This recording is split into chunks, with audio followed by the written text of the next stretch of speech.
Hello welcome back to accounting path. चलिए शुरुआत करते हैं आज की video which is based on 5 accounting mistake fresher make in their first job.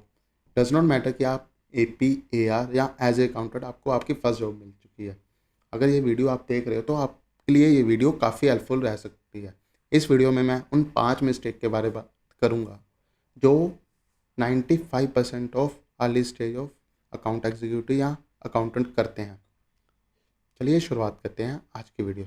अगर आपने भी अभी तक इस वीडियो को लाइक, चैनल को सब्सक्राइब नहीं किया हो प्लीज़ कर लें। मैं काफ़ी हेल्पफुल वीडियो आपके लिए लेकर आता रहूँगा। चलिए शुरुआत करते हैं अपनी पहली मिस्टेक की। Not reconciliation before closing entry. अब इसका इम्पैक्ट क्या पड़ेगा? That silent error that hurts month end और year and.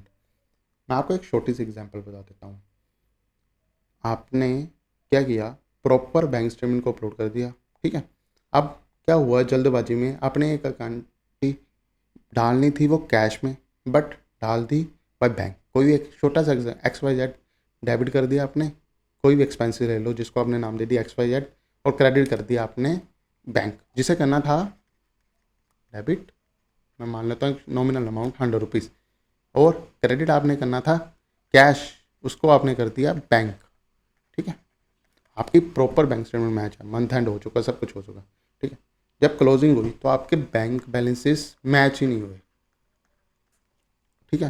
Does not matter कि वो 100 रुपये का गैप था, 200 रुपये का गैप था, वो एरर फाउंड आउट हो गया और आपकी गलती हाईलाइटेड होगी। गलती बेसिक 100 रुपीज़ की है, बट वो हाईलाइटेड हो गई है। तो आपने क्या क्या क्या एरर हो सकते हैं उसके बारे में मैं आपको बताऊंगा। Posting entry without checking if accounts match up. आपने कोई भी एंट्री करनी है तो उसके अकाउंट मैचअप रहने चाहिए। आप कभी भी आप बैंक स्टेटमेंट भी चढ़ाते हो ना, तो उसमें देखना टैली या जो जो भी यूज़ करते हो, आप रनिंग बैलेंस के साथ ही कोई भी एंट्री पोस्ट करो। फॉर एग्जांपल मेरा ओपनिंग बैलेंस बैंक स्टेटमेंट क्या है, 31 को भी प्रीवियस मंथ की। नेक्स्ट ईयर को अगर मैं कोई 100 रुपये के डेबिट भी कर रहा हूँ तो मेरा बैलेंस फॉर एग्जांपल 100 रुपीज़ है, तो 10 रुपये का कोई भी एक्सपेंस कर रहा हूँ तो मेरा क्लोजिंग बैलेंस 90 रुपीज़ आना चाहिए। ये डे बेसिस पे भी इसकी कैलकुलेशन होनी चाहिए। सेम चीज़ मैं कैश के साथ भी करूँगा, सेम चीज़ मैं किसी और अकाउंटिंग लेजर के साथ भी करूँगा। अब नेक्स्ट क्या होता है, create mismatches that painful sometime impossible to test. अब यही सिनेरियो आपका मंथ एंड में हो तो पूरे आपके 15-20 मिनट ख़राब हो जाएंगे। सबसे पहले आप ओपनिंग में लाओगे बैंक की कि हाँ ये बैलेंस तो मैच कर रहा था, फिर नेक्स्ट 10 डे में आ जाओगे, हाँ ये बैलेंस मैच कर रहा था, फिर आप फाइंड आउट करोगे। फॉर एग्जांपल आपकी अगर आपकी 100 या 200 एंट्री है तो ईजिली मिल जाएगा। वहीं अगर आपकी 1000+ एंट्री होंगी तो क्या मैच इस मिस मैच को आप पकड़ पाओगे? आपके लोग कम से कम 15 से 30 मिनट चलेगी आपके। तो ये चीज़ को आपने प्रॉपरली इंश्योर करना है कि जो भी आप कर रहे हो उसकी क्लोजिंग एंट्री मैच करनी चाहिए। समटाइम इफेक्ट PNL एक्यूरेसी और ट्विटर ट्रस्ट। यही अगर आपका मैनेजर पकड़ेगा वो सुधार लेगा और आपको बस एक बार प्यार प्यार से समझाएगा कि हाँ ये गलती थी, अगली बार इंश्योर रहना।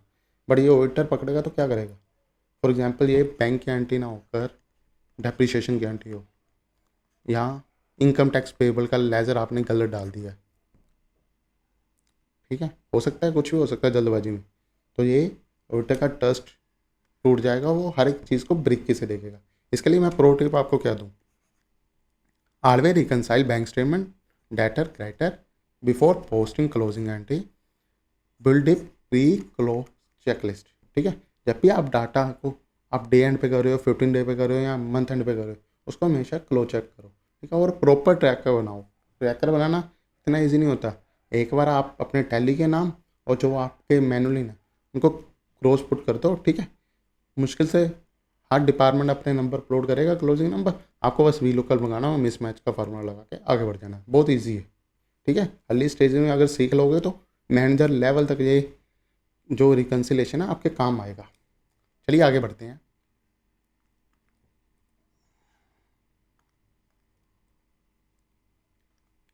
Second point is ignoring documentation and supporting voucher. Simple terms, no paper trail और नो प्रूफ। अगर मैं आपको कह दूं क्या बिना किसी सपोर्टिंग के या बिना किसी अप्रूवल के आप कोई भी वाचर एंटर कर रहे हो तो आपके लिए क्या है, रेड फ्लैग है। ऑडिट्स के टाइम पे document entry become a serious liability. कौन से डॉक्यूमेंट? अनडॉक्यूमेंट, ठीक है। जिनकी कोई सपोर्टिंग नहीं है, कोई कुछ नहीं है। फॉर एग्जांपल आपने मंथ एंड में या पूरे साल में कुछ डाल दिया कि मैंने मशीनरी परचेज की है वर्थ ऑफ 5 CR की, बट उसका मेरे पास बिल नहीं है, ना ही वो मेरे GST में रिफ्लेक्ट कर लिया, बट मेरे को बोला गया था कि डालनी है डालनी, तो ये ऑडिटर इसको हटा देगा। ठीक है। कोई ऐसे एक्सपेंसेस हैं जिनका कोई रेलिवेंट प्रूफ नहीं है, कोई रेलिवेंट सपोर्टिंग बिल नहीं है, कोई उनके सिंपल सा, मैं आपको कह रहा हूँ, एक छोटी पर्ची नहीं, वो नहीं बना रखी, तो वो इलीगल है, या इन टर्म्स ऑफ अकाउंटिंग वो इलीगल माना जाएगा। Manager noting missing voucher before anything else. ठीक है। जो वाचर मिसिंग होते हैं ना, आपने देखा होगा कभी आपके पास ऑडिटर आता है ना, तो वो आपसे पहले 3 चीज़ें मांगता है। ठीक है। सबसे पहले परचेज के bill, second one is expenses के बिल, जिसमें आप ऑफिस एक्सपेंसेस कह लो या रिम्बर्समेंट एक्सपेंसेस। तीसरा आपसे मांगता है जनरल के बिल। ठीक है। जनरल एंट्री जो भी हो रखी है उसकी सपोर्टिंग, जहाँ जो जर्नल्स में मैं आप कह सकता हूँ कैपिटल एक्सपेंडिचर हो रखा है, कैपिटल वर्क इन प्रोग्रेस हो रखा है, CWP या फिक्स एसेट कुछ परचेज कर रखा है, उन सबकी सपोर्टिंग मांगता है। अब इसके लिए मैं प्रो टिप आपको कह दूंगा, नो सपोर्टिंग डॉक्यूमेंट मतलब no entry, file digital copy immediately after every transaction.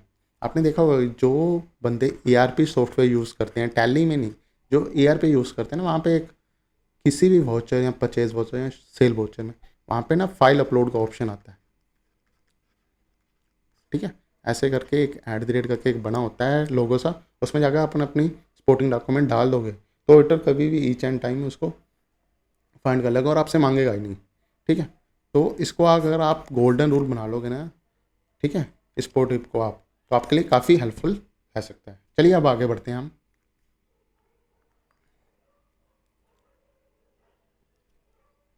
This one is main. ठीक है। मिसक्लासिफाइंग एक्सपेंसेस, कैपिटल वर्सेस रेवेन्यू, समझाऊंगा आपको बाद में, बट एक छोटी सी चीज़ पूछता हूँ मैं आपसे। आपने कोई भी, मैं एक छोटी सी एग्जांपल देता हूँ आपको, आपने एक 6000 के, ठीक है, आपने लैपटॉप के कीवर्ड्स खरीदे, ठीक है, या 6000 का एक कीबोर्ड कह लो या एक मॉनिटर खरीदा, क्या ये आपका कंपनी का एक्सपेंस है या आपके कंपनी के लिए एक एसेट है? कमेंट करके बताना, ठीक है, ये जरूर। मैं इसका आंसर आपसे कमेंट में दूंगा आपको। एक 6000 का अमाउंट याद रख लेना, 6000। The most common academic to practical gap, academy में क्या कहते हैं, रूल में यही कहते हैं जो भी खर्चा होता है आप उसको P&L में करो, बट प्रैक्टिकल में ये पॉसिबल नहीं है। ठीक है। जो भी बंदा गूगल सर्च करेगा उसको इसका आंसर मिल जाएगा, बट समझा मैं अभी देता हूँ आपको। Booking a laptop purchase as an office expenses instead of fix asset, जब भी आप कोई भी एसेट अपनी कंपनी के लिए बाय कर रहे हो, ठीक है, कुछ भी मशीनरी, कुछ भी ऐसा एसेट जो कंपनी के in future year on year basis के लिए काम देगा, ठीक है, तो वो आपके लिए एसेट है इंस्टेड ऑफ एक्सपेंसेस। ठीक है। काफ़ी मैंने भी की गलतियाँ, मैं आपको सिंपल सी अपनी एक गलती बताता हूँ। एट माई अर्ली स्टेज इन 2017, ठीक है, हमने ना टैली लाइसेंस परचेज किया था, मल्टी यूज़र का लाइसेंस आता था 54,000 अराउंड का, और जो उसका जो AMC जाती थी वो जाती थी अराउंड 10,000 के आसपास। तब मैंने क्या किया गलती से, लाइसेंस तो ऑलरेडी बुक हो रखा था हमारे करंट फिक्स एसेट के इंटेंजिबल एसेट्स में, बट मैंने AMC को बुक कर दिया एक्सपेंसेस में और उसको प्रीपेड में नहीं लेकर गया। ऑडिटर ने यही चीज़ पकड़ ली। अब जिनको पता होगा प्रीपेड क्या होते हैं, अब लाइसेंस चलेगा पूरा साल, लाइसेंस चलेगा पूरा साल, पूरे 1 से 12 महीने, बट अकाउंटिंग पीरियड तो स्टार्ट पहले साल के 9 महीने, अगले साल के 3 महीने, अप्रैल से मार्च यही चलता ना। अगर मैंने यहाँ पे जाके जून में लाइसेंस लिया, वो मेरा एक्सपायर होगा मई को, 31 1 जून को लिया, तो इसमें तो 2 अकाउंटिंग पीरियड आ गए ना। फर्स्ट आया एक, सेकंड आया मई वाला, तो मेरे को सभी 2 मंथ का खर्चा इस वाले अकाउंटिंग पीरियड में डालना पड़ेगा, बाकी, ठीक है, 10 महीने का खर्चा इस वाले अकाउंटिंग पीरियड में डालना पड़ेगा। ये छोटी छोटी मिस्टेक है ना जो आप लर्निंग से सीखते हो, ये कोई अकेडमी कोई बुक आपको नहीं बताएगी, बस वो बताएगी प्रीपेड क्या होता है। ठीक है। उसके बाद over state expenses and under state asset, ठीक है, डिस्काउंट फाइनेंशियल्स, आपने एक्सपेंसिस को ओवर स्टेट बढ़ा दिया बट एसेट को गिरा दिया, can lead to wrong depreciation, long tax और रॉन्ग डिसीजन। ठीक है। अब आपने कोई मान लो 1 CR की एसेट खरीदे, उसको पहले साल में ही आपने क्या किया, एक्सपेंसेस दिखा दिया। अब क्या किया आपने, रॉन्ग टैक्स, प्रॉफिट आपका बन रहा था 2 CR का, आपने 1 करोड़ के एसेट के एक्सपेंसिव डाल दिए, नेट प्रॉफिट कितना आ गया 1 CR का।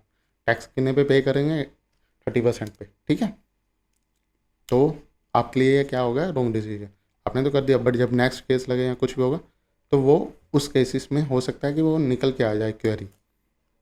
अब इसके लिए प्रो टिप मैं आपको क्या दूंगा आज, does it benefit more than 1 year, if yes it like capital, if no it's revenue, ठीक है।